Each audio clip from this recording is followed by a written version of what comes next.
good news for us. Bisakah setan membangkitkan orang yang sudah mati? Silakan Pak Pendeta. Terima kasih. Siapakah yang menciptakan manusia? Alkitab mengatakan dalam Kejadian pasal yang kedua, ayat yang ke-7, maka Allah menghembuskan nafas hidup ke dalam lubang hidung dari makhluk yang ia bentuk dari tanah liat itu, maka makhluk itu menjadi hidup, menjadi makhluk yang hidup. Dia adalah Adam. Lalu Allah juga menciptakan Hawa yang menghembuskan nafas hidup. Jadi sumber kehidupan itu adalah Allah. Tidak ada sumber kehidupan yang lain. Yesus juga mengatakan, "Aku adalah kebangkitan dan hidup." Tidak ada kehidupan dan tidak ada kebangkitan di luar dari Allah. Tidak ada kebangkitan di luar dari Tuhan Yesus Kristus. Itu yang Alkitab ajarkan. Bahwa sumber kehidupan itu hanyalah Allah.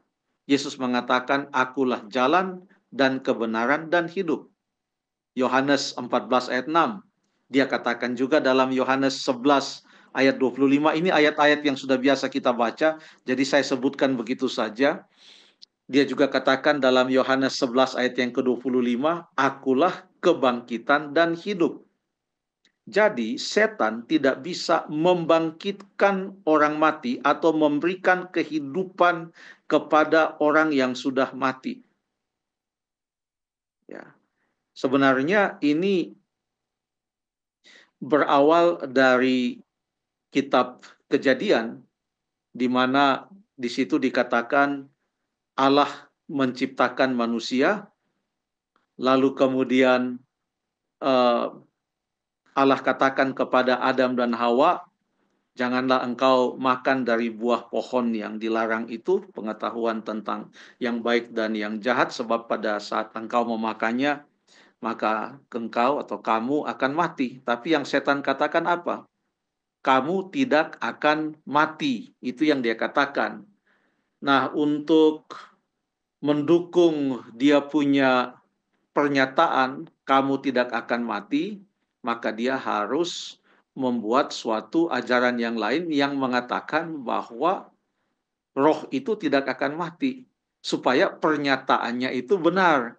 Atau dia harus menyaru seperti orang yang sudah meninggal, atau menyaru artinya meniru orang yang sudah meninggal, seakan-akan orang yang sudah meninggal itu bangkit, padahal bukan bangkit, tapi setan yang menyaru seperti orang itu.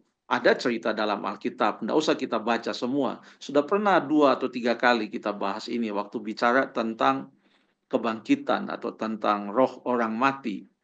Di cerita 1 Samuel pasal 28 tentang Saul yang datang ke Endor untuk meminta bertemu dengan Samuel. Alkitab katakan Samuel sudah mati. Jadi dia datang kepada seorang pemanggil arwah. Ini kan adalah agen-agen setan. Ya, pada waktu arwah itu muncul, apakah itu dia hidup? Siapa yang kasih kehidupan? Itu bukan kehidupan, tapi itu setan yang menyaru seperti Samuel. Tidak ada kehidupan, tidak ada kebangkitan, tidak ada sumber hidup yang lain selain daripada dari Allah pencipta langit dan bumi, pencipta alam semesta. Satu-satunya sumber kehidupan. Sebagaimana ia menciptakan manusia, ia juga yang dapat membangkitkan orang yang sudah mati. Terima kasih.